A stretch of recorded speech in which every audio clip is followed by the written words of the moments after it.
ଏଇ କାହାଣୀଟି ହେଉଛି ଚାଲାକ କଇଁଛ।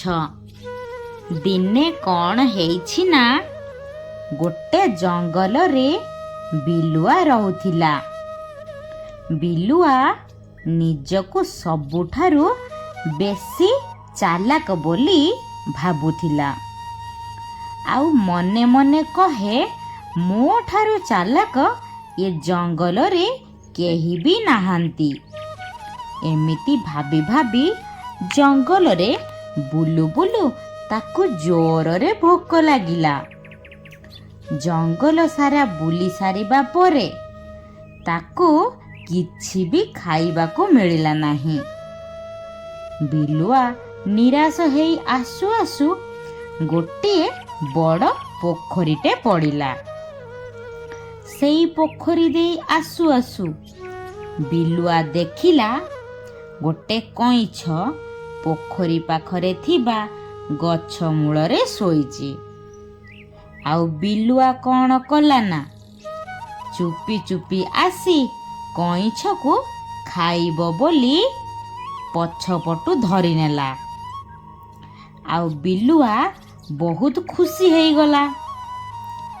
ସଙ୍ଗେ ସଙ୍ଗେ ବିଲୁଆ କଇଁଛକୁ ଖାଇବ ବୋଲି ଚେଷ୍ଟା କଲା।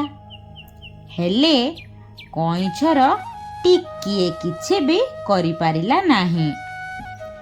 ସେଇଠୁ କଇଁଛ କହିଲା, କ'ଣ ହେଲା ବିଲୁଆ ନନା, ମୋତେ ଖାଇବ ବୋଲି ଆଉ କେତେ ସମୟ ଲଗେଇବ?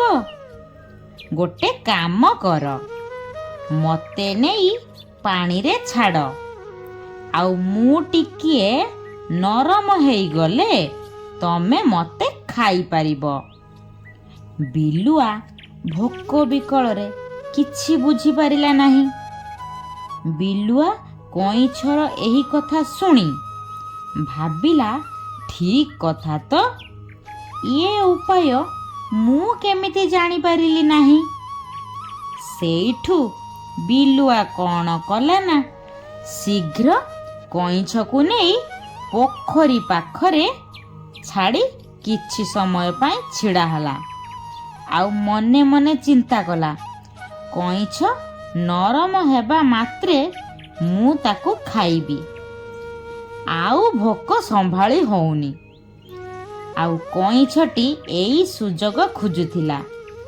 କଇଁଛ ପାଣିରେ ପହଁରି ପହଁରି ପୋଖରୀ ଭିତରକୁ ଯାଇ କହିଲା, ଏଡ଼େ ବୋକା ତମେ ବିଲୁଆ ନନା। ସମସ୍ତେ କହନ୍ତି ବିଲୁଆ ବଡ଼ ଚତୁର, ପଇଡ଼ ବଡ଼ ମଧୁର। ହେଲେ ଆଜି ଜଣା ପଡ଼ିଲା ତମେ କେତେ ବଡ଼ ବୋକା।